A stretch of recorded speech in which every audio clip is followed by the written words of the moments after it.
DiBiase.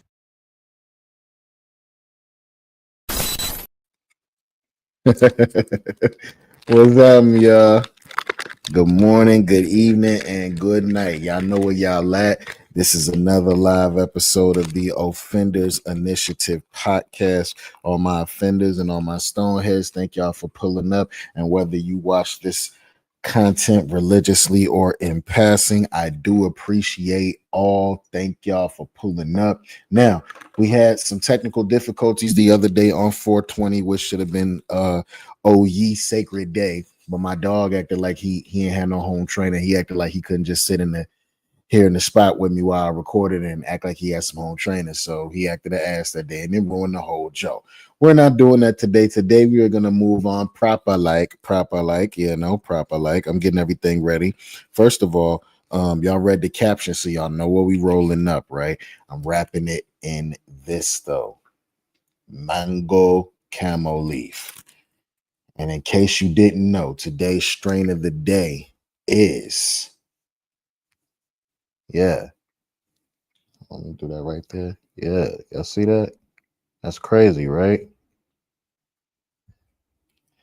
This, ladies and gentlemen, is from JK Distro, and it is called Purple Baby Yoda. Everybody say it with me, Purple Baby Yoda.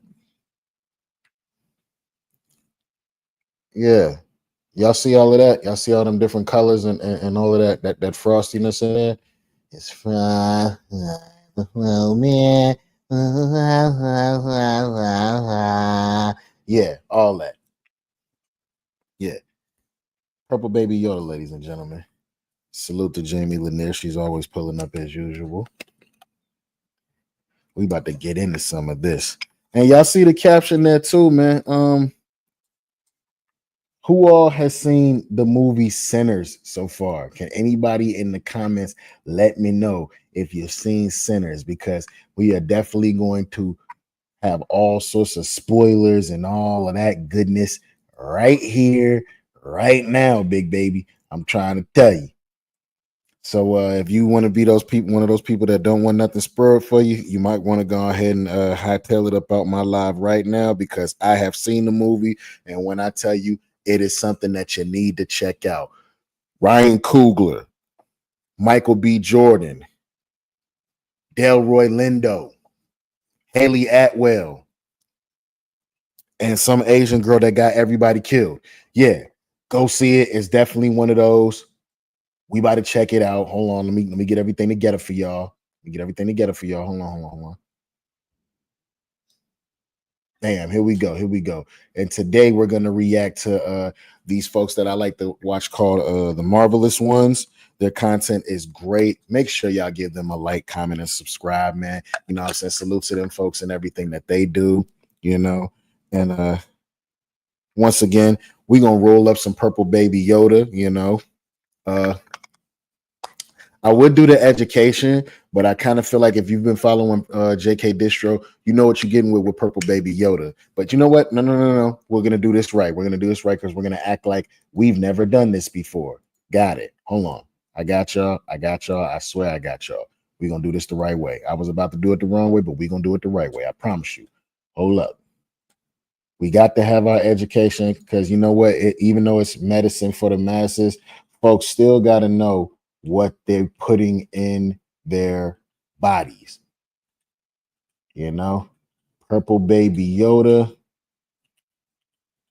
from JK Distro. It is a part of their purple label, meaning it's one of their premier, choices that they have on the site. So hold on, let me let y'all take a look at that. Here we go. Purple Baby Yoda, ladies and gentlemen. This is what y'all were looking at. Y'all seen it pretty much look like the same thing, right? Premium Pacific hemp flower THC batch. This is indoor. It's a balanced hybrid. Now, this is different from the smalls packs that you can get for like $35 all the way to $60. The little smalls pack. This is the upper echelon here. You know what I'm saying? When you start getting in the purple and the black label, now you're starting to see some of what they might call, or somebody might refer to as some za. You understand what I'm saying? Yeah, we ain't on the za whatever. This is za that they got. Yeah, so Purple Baby Yoda is a balanced hybrid with 28.10 THC. Its green buds, rich in golden trichomes, offer a peppery herbal aroma with sweet, woody hints. Now, if you go down here, it says this strain stands out with its striking swamp green buds wrapped in orange hairs and golden trichomes, indoor grown. As y'all can see, what I smelled some grape. It was it was very, very sweet what I smelled. There might be some pepper in there on the back end, but I smelled a whole lot of like sweetness and all of that. All of that purple jumping off of it, all them trichomes. Y'all seen it says peppery, woody, and herbal. That's supposed to be the flavor profile for this particular flower. But don't worry, you know your boy, we about to get into this here. You feel me? We definitely about to get into this here. So that was our little education. You know, we're gonna take it over here. And now let's get into Sinners. Y'all check this out, man, while we roll up. Was high among the horror fans, and it only increased following the trailer release. After watching the movie, we can officially confirm that Ryan Coogler is just as much of a genius in the vampire horror genre as he is with a boxing film or a superhero movie. This is easily one of Coogler's most ambitious projects, with the perfect blend of period drama, horror, and social commentary. If you have watched the trailer, you already know that the movie uses vampires as a metaphor, but don't be mistaken, it is still an intense vampire feature. In this video, we will metaphor for what? See, this is something that I might not have picked up on. So this movie was so great. It had a lot of symbolism, a lot of different kind of spirituality. What I got straight off the bat was how music can transcend and cut the veil between reality and regular reality, what we live in, and the supernatural. And I will admit, music can make you do some crazy things. It can get you to moving when you don't want to move, you know, things of that nature. So yeah, we're about to get into this, and you'll see that music is really central in this movie. I liked it. Some people consider this kind of a musical. I don't. It had a couple of parts where there was some singing, but for the most part, this movie was great. First hour and some change when they laying the foundation and getting all the characters together. By the time the vampires do pop up, you damn near forget that it's a vampire movie. Well, let's get into it. Dissect the details of this Michael B. Jordan starrer vampire drama and elaborate on the implications of the thought-provoking climax. There might be a few spoilers along the way, so you have been warned. Before we go into our explanation, we have a very small request. If you like our content, please support us by subscribing to our channel. This is a small click for you, but for us, it means a lot. Thank you. Let's begin. How does Sinners set up the story before the vampires are brought in? The movie begins with a quick and ominous prologue that hints about the supernatural elements that we are about to encounter in the course of the narrative. However, it quickly changes without revealing much and introduces us to the main characters, twin brothers Smoke and Stack, both roles played by the iconic Michael B. Jordan. They might share identical faces. I'm hearing there's some rumors out there that maybe your boy Jonathan Majors was supposed to have been one of the other brothers, but once he got into all of that trouble, they kind of had to lean up off of him, so they just made them twins and made Michael B. Jordan play the both of them. What do y'all think? Could y'all think the boy Jonathan Majors fits anywhere in this movie, even though he does already definitely look like a nigga from the 1930s? But their distinct personalities and different ways of functioning are evident from the very beginning. The credit is due for the costume department in this regard, because the scenes do a wonderful job in avoiding any confusion about who is who. Smoke's favourite blue attires and Stack choosing red in general sorts it out, aside from the other differences between them that you start to notice gradually. The story is premised in the early 1930s, and the narrative spans across one long day and night in the rural town town of Clarksdale, Mississippi, a richly imagined portrait of a deep South community. The identical twins, Smoke and Stack, have spent some time in the Chicago underworld, where they worked for Al Capone, and now they have returned to their hometown with the riches that they have acquired over the years. They have enough money to explore their dream of... Boys was working for Capone, gangster. Yeah, Capone's Italian. Italians, period, don't really mess with us like that. So that should tell you what type of time them boys was on when they was in Chicago. The fact that them Italians was messing with them like that.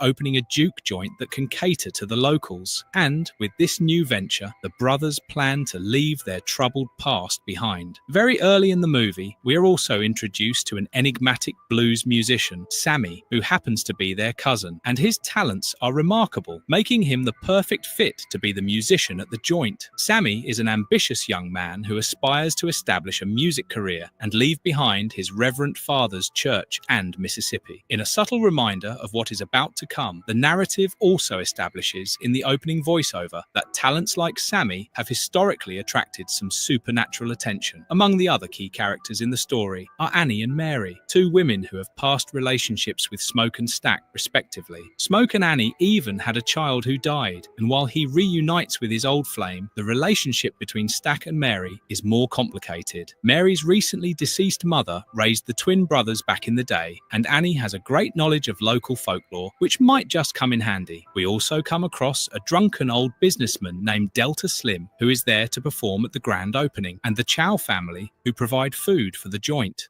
How are the vampires introduced in the movie? How do the twins deal? All right, so y'all seen all the characters that got set up, right? The old drunkard, Delroy, played by Delroy Lindo. Just about every time he spoke, he was on some shit. Just about every time he spoke, bro was on some shit. Scene stealing shit. I don't think there was not one situation or one person who did any acting in this movie that I did not like. Everybody played their role to the T. If there was a character that you're not supposed to like, and that's what the story is supposed to give you, they don't want you to like this character, you didn't like that character because the person played them so well. Yeah, this movie was dope. With the vampire threat. The evening of the opening night of the Juke joint is filled with anticipation as the establishment slowly fills with patrons. Sammy is all set to perform in what can potentially be the beginning of his promising blues career. However, the presence of Mary in the joint on the day of the opening creates some initial tension and apprehension because she is the only white woman at the predominantly black gathering. Meanwhile, a mysterious Irish drifter named Remix also arrives at the joint with two of his companions, and the twin brothers debate over whether or not to allow the strangers into the joint. Turning them away could also be risky business, as it could alert the notorious Ku Klux Klan about their establishment and pose a huge danger for them in the future. Some richly developed dialogue and character development takes the story forward, and even though a lot doesn't happen in the first 40 minutes, it never feels like that the movie is dragged or slow-paced. Approximately 40 minutes into the narrative, the genre makes... That is a fact. When they're laying the background and laying all the characters and all of that, the first 40 minutes of the movie, you damn near forget that vampires are a part of this. Everybody's seen the trailer, so you know what to expect. You know what aspect of the movie brought you into the theater, but you literally get lost in the rest of the story. When the vampires show up, you like, oh shit, and there's vampires too? It's kind of like one of those type situations. The movie's good, man. Like on some, I spend my money and go see it again. Man, the folks did their job with this one. Makes a major shift as the vampire revelation changes the setting completely. It turns out that Remick and his companions are vampires, and a nasty bloodbath follows. The remaining bits of the film are transformed into an intense survival horror showdown as Smoke, Stack, and the remaining survivors barricade themselves inside the Juke joint in a desperate attempt to fend off the vampire onslaught. The intriguing moments come through the reactions of various characters to this crisis that reveals deeper aspects of their personality. communities. As we had expected, Annie's knowledge of local folklore comes in handy, and she is the one who familiarizes the group with what is actually happening around them. And all right, Agent B-15 from Loki. Y'all see her, right? Y'all see her when I tell y'all she did her thing. And the fact that the thing I love about this movie is Killmonger knocked off Agent B-15 and he knocked off what's her name? The new female Hawkeye. Knocked her off to all in the same movie.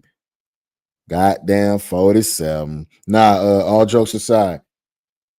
Looking at Agent B-15, man, when she starts bringing up all her knowledge about the lore and things of that nature about vampires and different monsters out there in the world, she really makes you call back to basically like there's a certain part where it's like it makes you think about who you inviting around you and who you inviting in your home and the way that they're entering. You see what I'm saying? There's certain parts of this movie that make you really think about watching the company that you keep, not letting everybody up in your circle, the invited versus the uninvited. You know what I'm saying? and how they can possibly survive. Even the twins bring in their experience from their criminal past and street smarts to help defend themselves and the others. On the other hand, the vampires claim their victims, who then turn against their former friends. And there are some graphic moments. Hold on. We're going to get back to it. But the J is rolled. Y'all see it? The J is rolled. Yeah. We getting it together around here with none other. No further ado, we about to get into the purple Baby Yoda, y'all.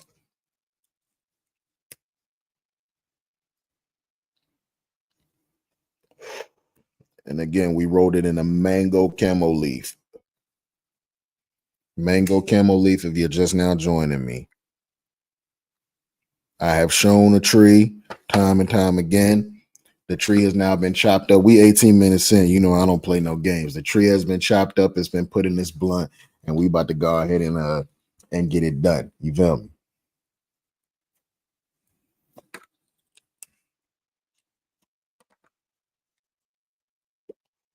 Okay, hold on. Let's see. On the initial takeoff, it's really, really sweet.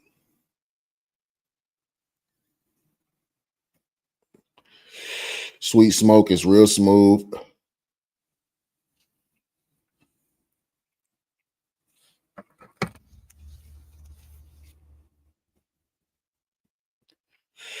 Yeah.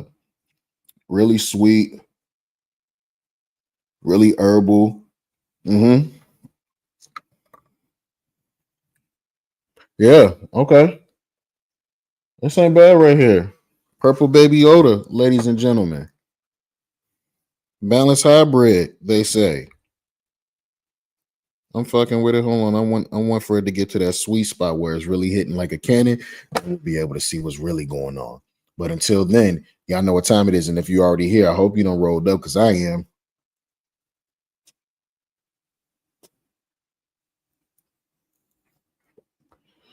Yeah. So let's continue with the Sinners review. Let's get back to it, y'all. Now, where they left off was now the vampires have been introduced. And from here, everything turns into a bloodbath where you got these good folks right here versus the vampires, which is damn near everybody that left out of the juke joint.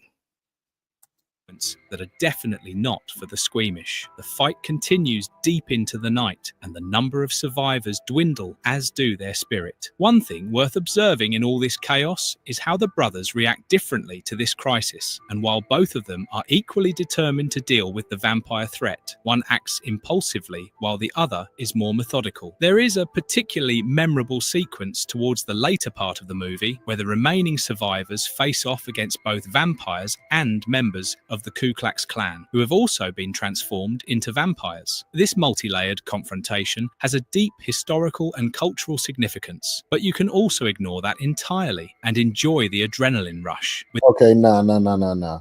So we got the twin brothers here, right? One of them in the middle of the movie ends up getting turned into a vampire. I'm gonna let y'all know that. He ends up getting turned into a vampire because the white girl, Haley Atwell, Kate Bishop bites him on his neck. You know what I'm saying? Turns him into a vampire.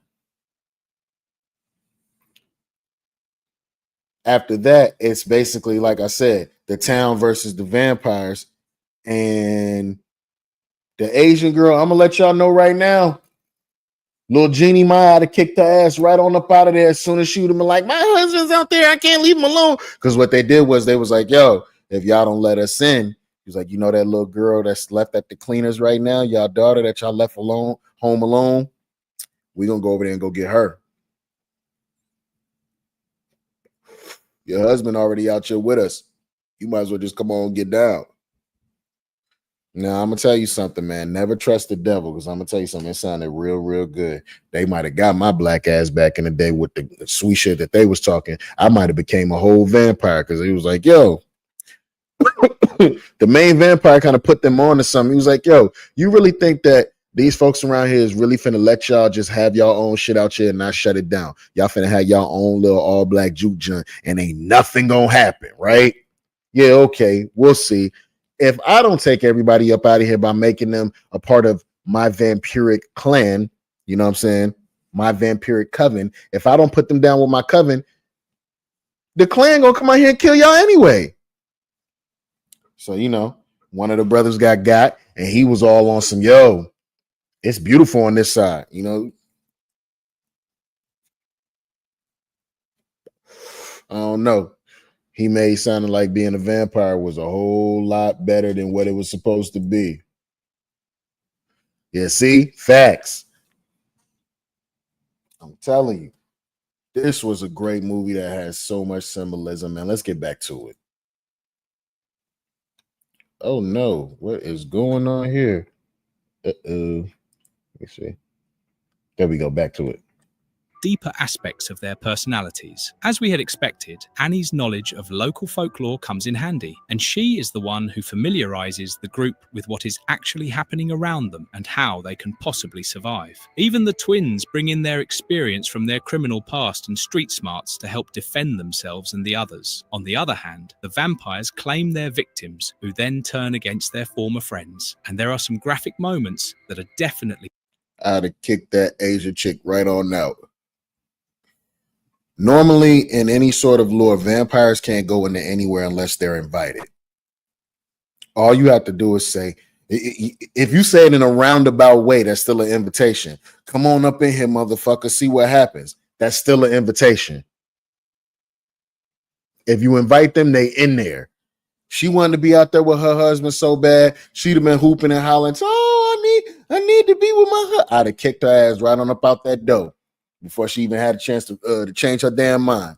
Not for the squeamish. The fight continues deep into the night, and the number of survivors dwindle, as do their spirit. One thing worth observing in all this chaos is how the brothers react differently to this crisis, and while both of them are equally determined to deal with the vampire threat, one acts impulsively while the other is more methodical. There is a particularly memorable sequence towards the later part of the movie where the remaining survivors face off against both vampires and members of the Ku Klux Klan, who have also been transformed into vampires.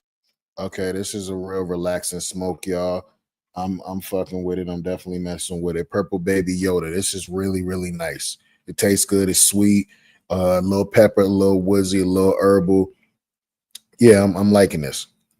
This multi-layered confrontation has a deep historical and cultural significance, but you can also ignore that entirely and enjoy the adrenaline rush. Without spoiling it completely for you, let's just say that the climactic battle might seem somewhat abrupt and anticlimactic, given the extensive build-up, but Coogler has revealed that it is all part of his plan in executing the narrative. Don't leave the theaters just yet, because there is a mid-credit scene and a post-credit scene waiting for you. The first one has even been described by many as essential to fully understand the ambitions of the director, but we will save that for later. How have the vampires been portrayed in the movie? As we have already discussed in the video, the vampires don't show up until around the 40-minute mark, and when they finally arrive, it is quite a sight and worth the build-up. The vampires in the movie are sufficiently creepy, and their violent, bloodthirsty nature is in line. When my man was out there cranking that song up, man, I was right there out there doing the I was out there doing it with him. With the usual vampire trope. That being said, Coogler has also ensured that there is some focus on the alluring side of these vampires. We all know that historically, vampires have often been depicted as seductive and sexual creatures, and the narrative captures the undeniable attraction in joining their undead ranks. The vampires in Sinners share a hive mind, and there is a strange sense of belongingness among the ranks. Given the times, racism and other silly reasons provoked a lot of hate between humans, and even the protagonists are not immune to such experiences. However, the vampire... Oh yeah, let me let y'all know, by the way. Haley Atwell and Michael B. Jordan. Just period, man. Hold on, wait. You got to be one of God's strongest soldiers to be married to an actor with the way that they have chemistry with these other fucking people that are just as beautiful as them. Well, I'm trying to tell you. She said some shit to Michael B. Jordan in that goddamn movie. That, hey, man, they really finna go do that. All right. Vampire society is a lot more accepting, and they do not discriminate on the basis of the color of someone's skin. Of course, the non-vampires still have a lot to fear from these vicious creatures, but their sense of unity and equality have to be applauded. They almost offer an interesting alternative society where the racial division of Jim Crow America is irrelevant. One could also view the vampires as an extension of the racist white culture back in the day that seeks to stop the party and intervene. They promise eternal freedom for joining their ranks, and this holds a great significance. Why the bad guys always want to offer you some eternal shit, knowing they lying? Y'all bad. Y'all can't do nothing but offer eternal bullshit. When you study the various characters introduced earlier who are seeking the very freedom. What is the real freedom, and which one is worth choosing? Is it the life of the oppressed, or transforming into the undead for more dignity? How does music play a key role in the narrative of Sinners? This is probably one of the key aspects that separates Sinners from the... Okay, anybody that's seen the movie, man, y'all tell me what dude was talking about in the movie. Would you have joined the ranks? I mean, be honest. Would you have joined the ranks? Nobody's judging over here. I'm just saying. He did drive a hard bargain. Rest of the vampire films out there. It cleverly intertwines vampire lore with music, which acts as a supernatural barrier between the two realms. The music truly takes the film to another level, with the songs played by the characters and the score by Ludwig Göransson being absolutely unforgettable. Music is what brings the first half and the second half of the movie together, and the music-loving vampires drawn by the music is only an excuse to explore the deeper philosophical connotation of the narrative. Many have perceived this as Coogler's take on the takeover of black culture and music by assimilation, and the... So the vampires are a metaphor for niggas taking, white folks taking our sound and making it their own thing and wiping us off the face of the earth and out of history.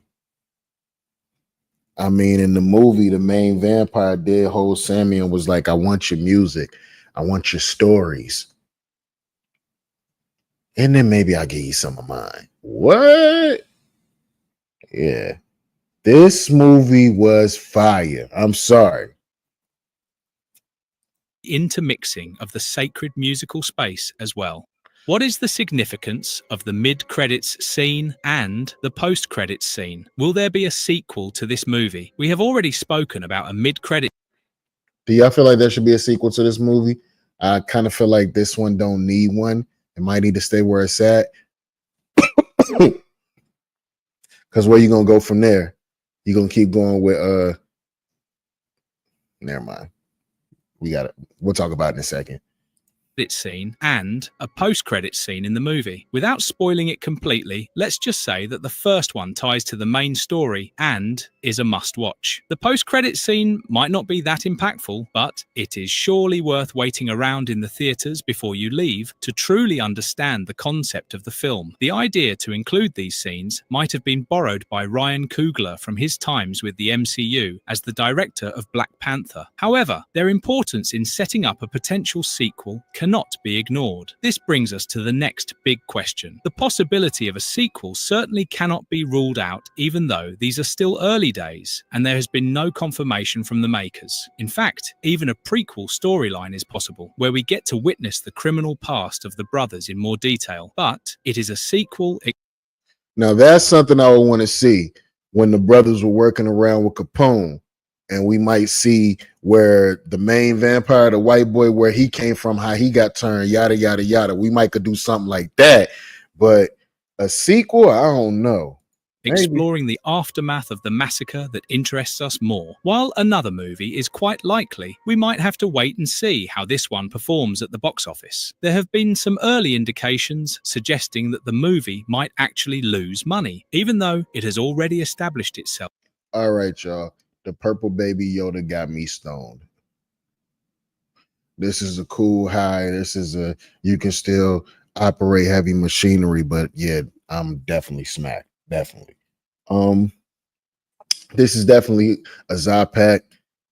If y'all are tired of they smalls and mini packs or whatever, y'all get y'all bread up. Go ahead and bump up to that purple label. JK Distro definitely got some fire for y'all. Shout out to JK Distro. THC8 strains. Fire. As one of the best films of the year. Marvelous Verdict, an artsy vampire masterpiece, and possibly Ryan Coogler's best work. Sinners can so easily be mistaken for a mainstream horror film if one is not observant enough to pick up on the weighty and soulful details. Written and directed by Ryan Coogler, the movie is an experience that will keep you captivated, and the best part is that it is also a wild ride through a thrilling narrative using vampires as a metaphor. Jordan's double role performance steals the show, and one could... All right, that's enough with that.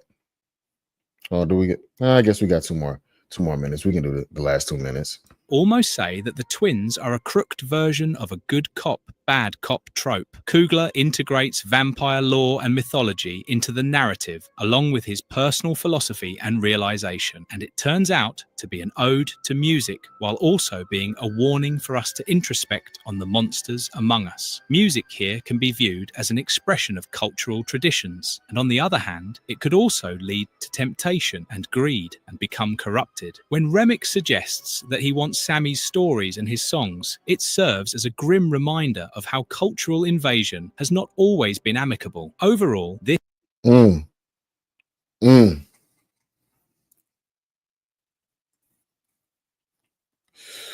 I definitely left the theater. Our first reaction, I was like, I could see that again.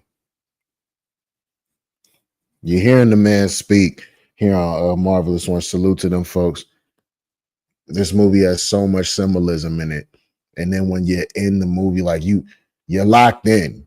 I'm telling you, you're locked in. This is everybody's been talking about stop the we need original stories and movies and all that. We need movies that's gonna make us want to get up and actually go in the theater and spend our money and not wait till it just comes on a streaming service. Because nowadays all you gotta do is wait a month or two, and it's on a streaming service. After it drop, wait a month or two, streaming service. So yeah, this is definitely one you could go spend your money on and you would have a fantastic time.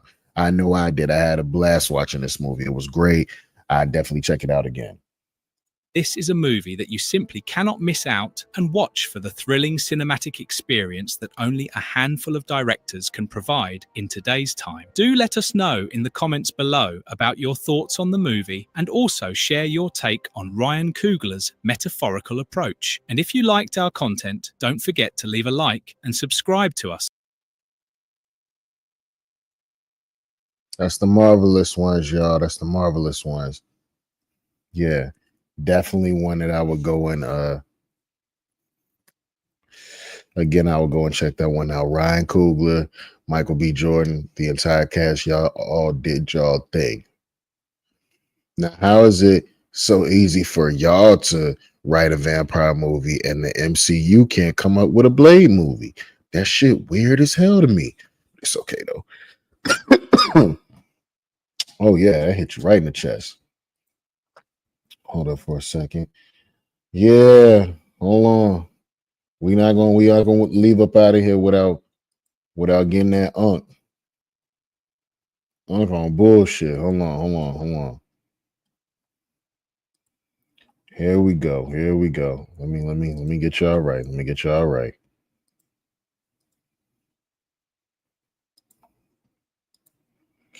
Yeah, Shannon Sharpe's 20-year-old accuser who's suing him for $50 million has been reviewed. So the other day, Shannon Sharpe was accused of sexual harassment by some unknown Jane Doe woman. Well, now she's been revealed to be this young lady over here on the right of Shannon's picture.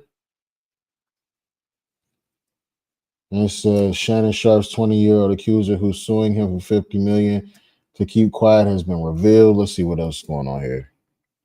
Jane Doe, aka Gabby Zuniga, the 20-year-old OnlyFans girl who's suing Shannon Sharpe, age 54, for $50 million after he offered her $10 million to keep quiet, has been revealed. Jesus Christ. Hold on, man. Come on now, dog. Get mad at, and you're just gonna hang up on me. So I feel like I'm not gonna hang up on you. Here's what it is. what does that even mean? Nothing yet. You want to be a dick to me now, so I don't want to be. Don't manipulate me. oh Lord have mercy. If you say that one more time, I'm gonna fucking choke the shit out of you when I see you. Wow.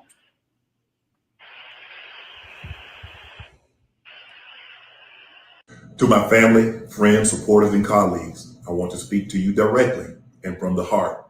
This is a shakedown. I'm going to be open, transparent, and defend myself because this isn't right. This is all being orchestrated by Tony Busby, who has targeted Jay-Z. Tony Busby targets black men, and I believe he's going to release a 30-second clip of a sex tape that tries to make me look guilty and play into every stereotype you could possibly imagine. That video should actually be 10 minutes or so. Hey, Tony, instead of releasing your edit, put the whole video out. I don't have it, or I would myself. You know what happened, and you're trying to manipulate the media. The encounter in question took place during the day at her invitation, and now that appears to be a deliberate setup, coordinated by Gabby, also known as Carly on OnlyFans. Gabby and Tony Busby want $50 million. What they're getting is sued for defamation and trying to take me down. My career is all about real talk and honesty. I know my family and fans. To my family, friends, supporters, and colleagues. This is wrong.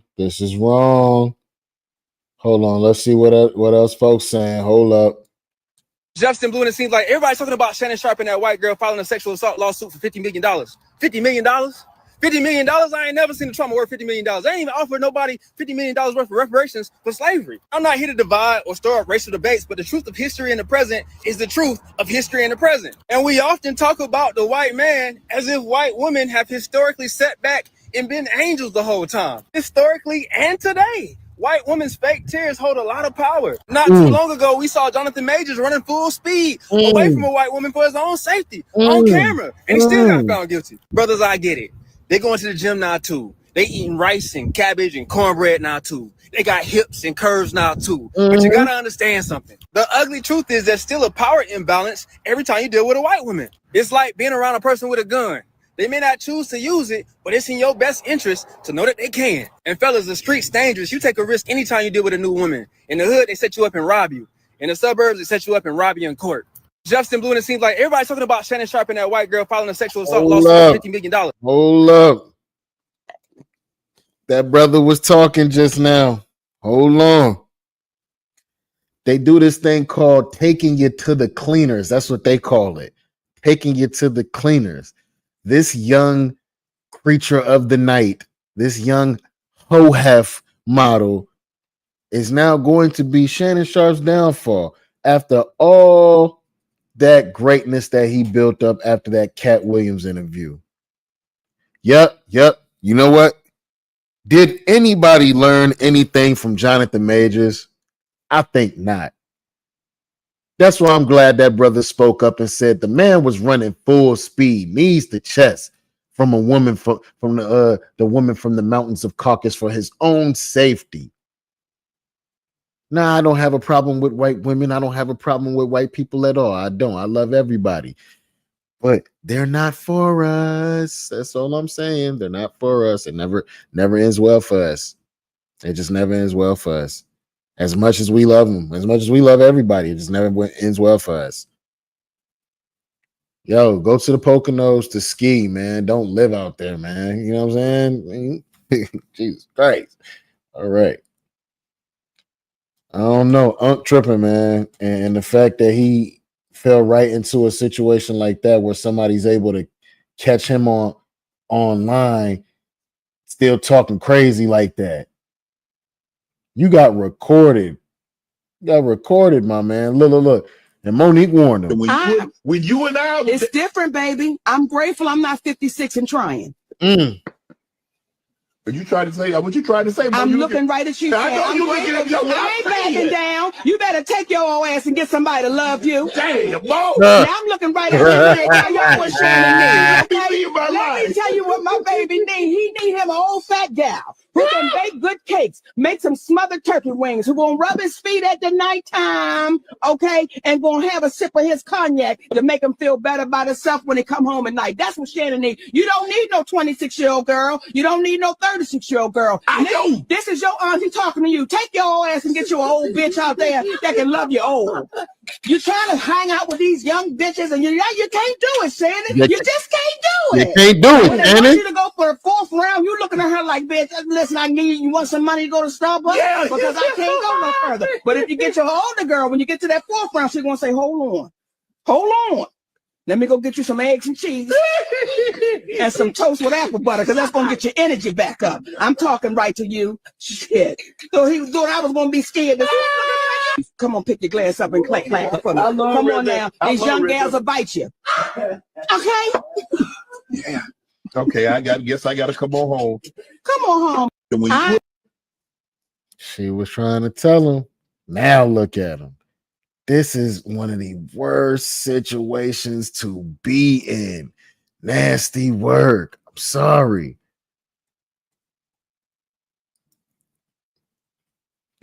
Someone know he want a white girl. You silly. Unc wanted him something young. That's all he wanted. Unc wanted him something young, Jamie. That's all. Oh man. Here's what I'm gonna say to this, right? They people your own age. I'm not gonna lie to you. I'm not gonna lie to you, man. Like the young girls, man, like, you know, I'm at an age now where I'm old enough to date your mama and your daughter and maybe even hit your grandmama. You know what I'm saying? But date within your own age range, man, because everybody always looking for a situation where they can come out on top, especially if you somebody that got a little name, a little money, a little clout. How can I come up off this person? You know what I'm saying? You had a woman that had a baby by Lil Scrappy just because it's Lil Scrappy. She got pregnant in a threesome and kept the baby because it was a baby with Lil Scrappy. You see what I'm saying? Just anything to have some sort of clout, to be able to come up, come on, man.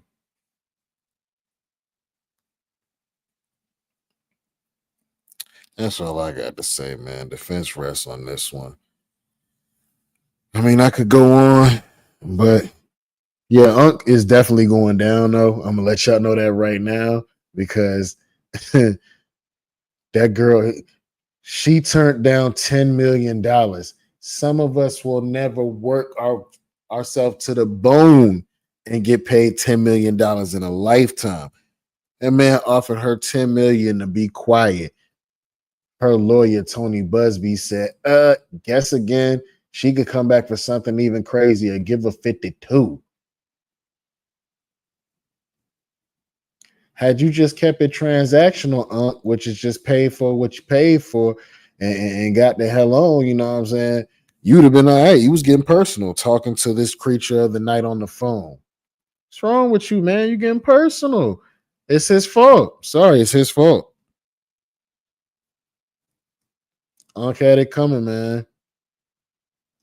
So what did we learn today, class? The movie Sinners was good. This isn't no if you black, go out there check it out. No, this is a everybody go out check that movie, man. It's fire. But on the back end, though, I'm gonna be honest. You can wait for it to come on streaming service. It ain't no, oh, you need to run to the movie theaters and see it. But it is one of the better movies that you're probably gonna see come out this year so far. What else we got? Purple Baby Yoda, the strain of the day. THCA strain of the day from JK Distro. Salute to them good people over there. This was wonderful. This is really, really good. And it's to the point where I don't want to smoke it all in one sitting. You know what I'm saying? I kind of want to chill or whatever. So I'm over here rolling up some of the cherry runts that I still got on deck and all of that. You know? I don't know. Hold on. Should we take a quick ride in them crazy IG streets for another 10 minutes, or should we get on up out of here? What y'all say? If I don't get no answers, I'm gonna get up out of here. I'm a little cooked already as it is.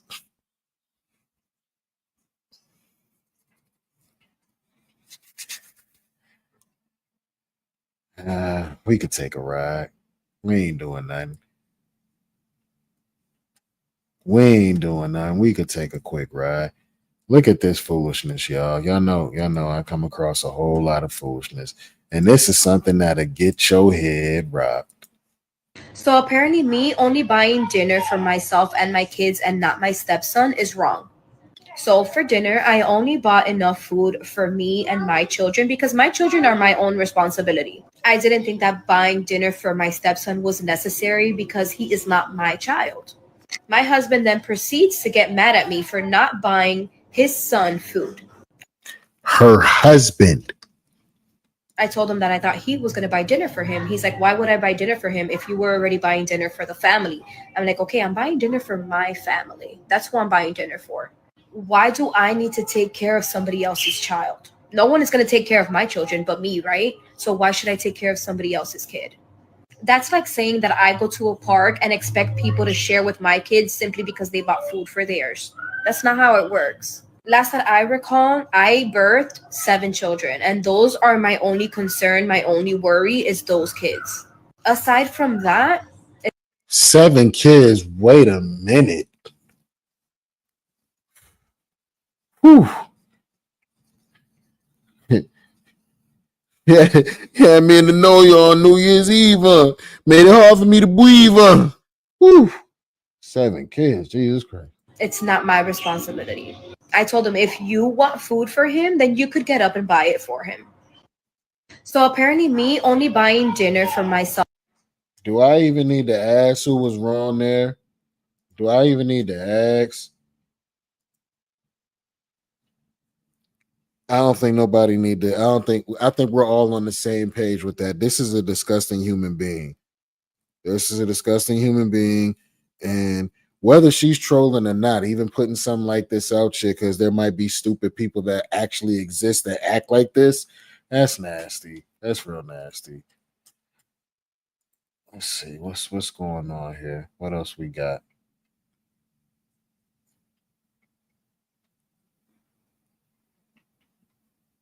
What else we got here?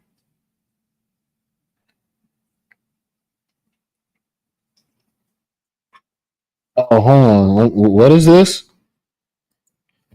And I realized that God loves me, that God has a purpose and plan for my life, that God chose me, that I'm fearfully and wonderfully made. Yeah. So he would call me out my name. It wouldn't bother me because I allowed God's voice to be louder than his.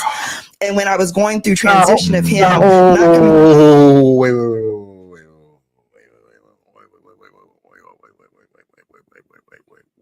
Wait. Did she just use God as an excuse to be a whole dummy out here in these streets? She said, and I quote, I don't know, maybe I was listening too fast or maybe I need to catch up. I don't know. But she said, and I quote, when this man was calling me out my name, I didn't care because I know God's voice was louder. What? Home on the weekends, not being there, telling me I hate you, I'll never love you, I wish I never married you. Right. I knew that life and death is in the power of the tongue through the word of God. So I would say, you will love me one day. We will have a good marriage one day. And although he would go out for weekends, I would literally help him get ready to go meet a side chick by ironing his clothes and getting him ready for the night. And these are all things I was graced to do. I would not encourage anybody to do that unless you are graced by. Let me finish that sentence for her. I wouldn't encourage anybody to do this unless you were truly graced by God. Unless you are truly stupid and feel like you can't get nobody else, either that or that nigga got money. There ain't no creature in captivity that has to be this dumb.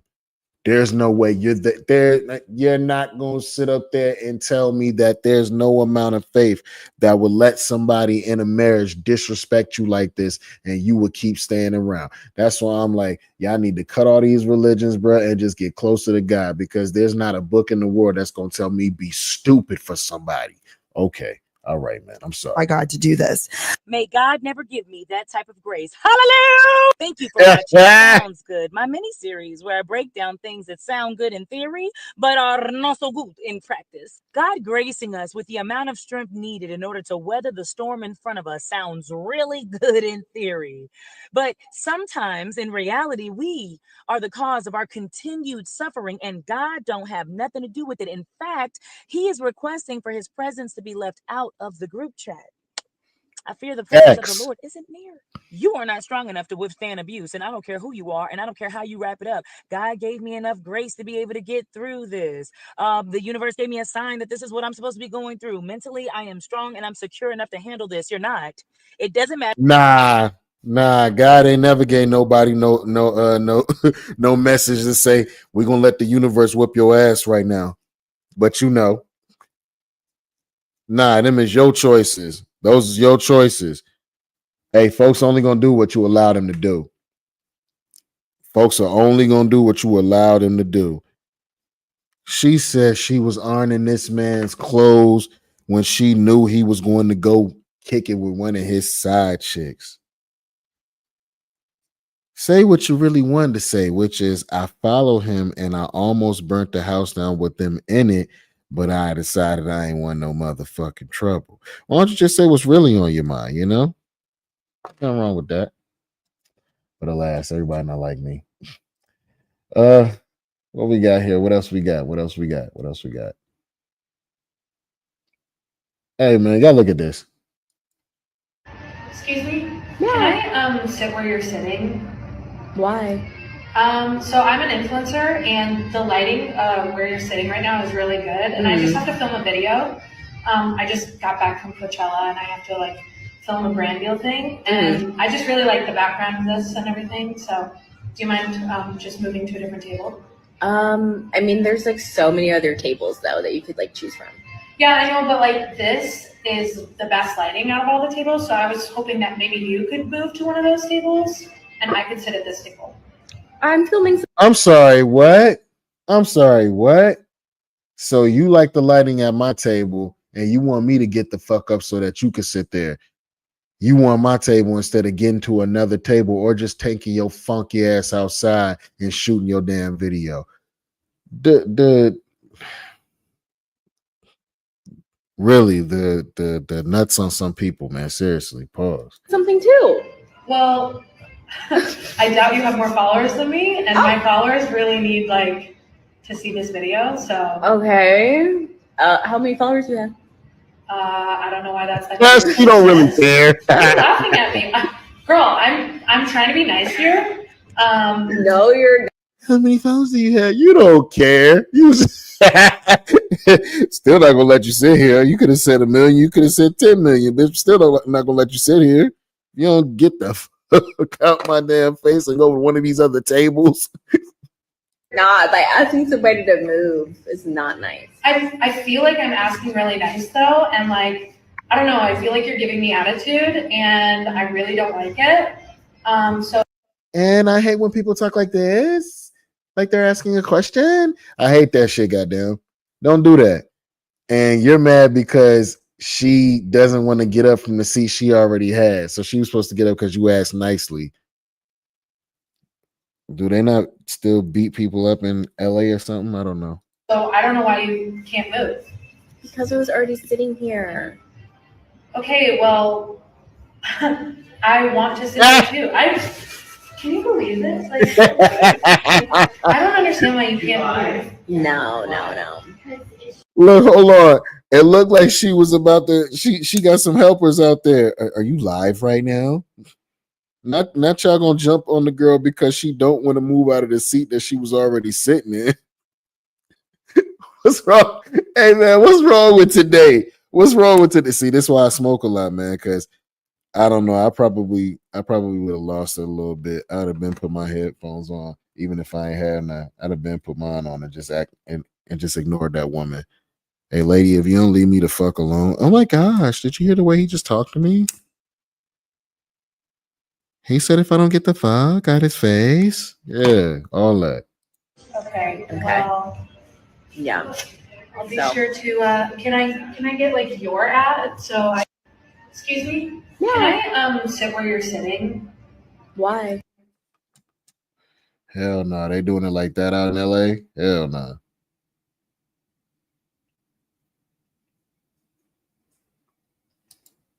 Do you hear what you just said? Yeah. You are crying over a girl that got pregnant and the BD is your ex? Don't worry. I'm ordering you a flight back to New York. What? Bro, do you not hear yourself? You are crying. You're crying over your ex who got a different girl pregnant. Do you hear what you just said? Nope, she don't You hear are it. crying over a girl that got pregnant and the BD is your ex? Don't worry. I'm ordering you a flight back to New York. I don't know how she didn't hear how disrespectful all that shit sounded.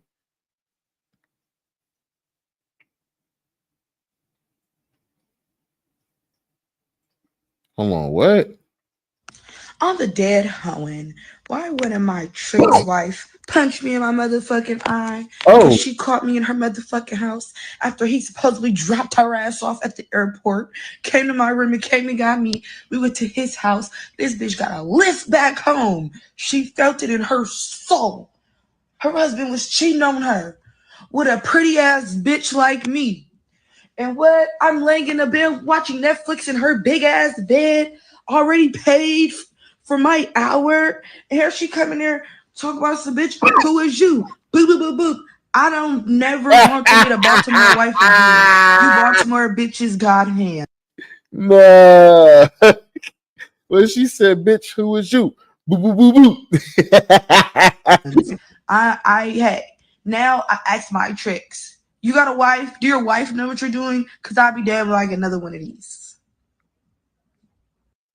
I'm the dead hoeing. That's what you get for going to a Trix house.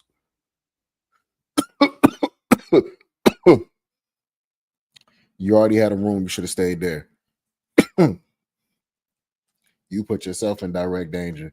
You ain't no hoe for real. Why would you do that? What you mean? Why would I do that? Hold on. Mom took daughter's birth certificate and stole her daughter's life insurance policy her dad left for her when he passed. What? Did your daddy pass away? But that was not. I don't even have my birth certificate. So you took my birth certificate? Did he ever pay child support?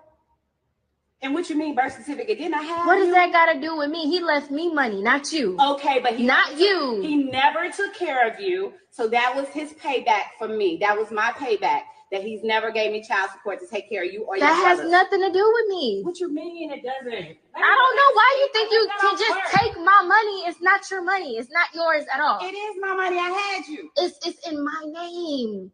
Okay, That's stealing. I gave you your name. That's stealing. You took my What? birth certificate and claimed insurance money, my inheritance. That's stealing. I had you with your father that passed away that didn't give me a single dime. Not one. Why would you do that? Okay. All right. That's the last one for today, y'all. Y'all tell me, man. Y'all comment. Y'all let me know who y'all thought was wrong for that one. Personally, Mama Deuce, you wrong for that one. You wrong for that one. This wasn't even about that baby girl. That was about you talking about some that man ain't give you nothing. You still made it work anyway, right? So if it's really about the baby, why you steal from her?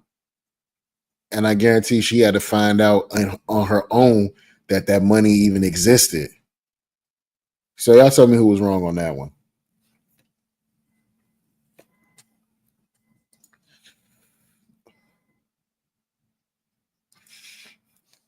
This is a good one, man. This is another good one. Another episode, another live episode of the Offenders Initiative podcast.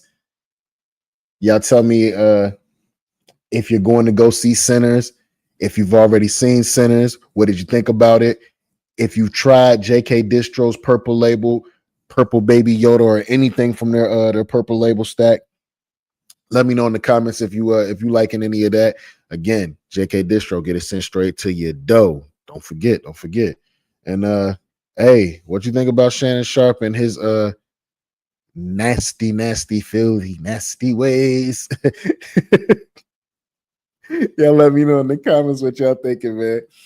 It's your boy Slave DiBiase, man, aka Tony Spark, aka Slave Daniel Riches, aka Hooker Flesh My Slippers, aka Hooker Don't Make Me Get Out This Car.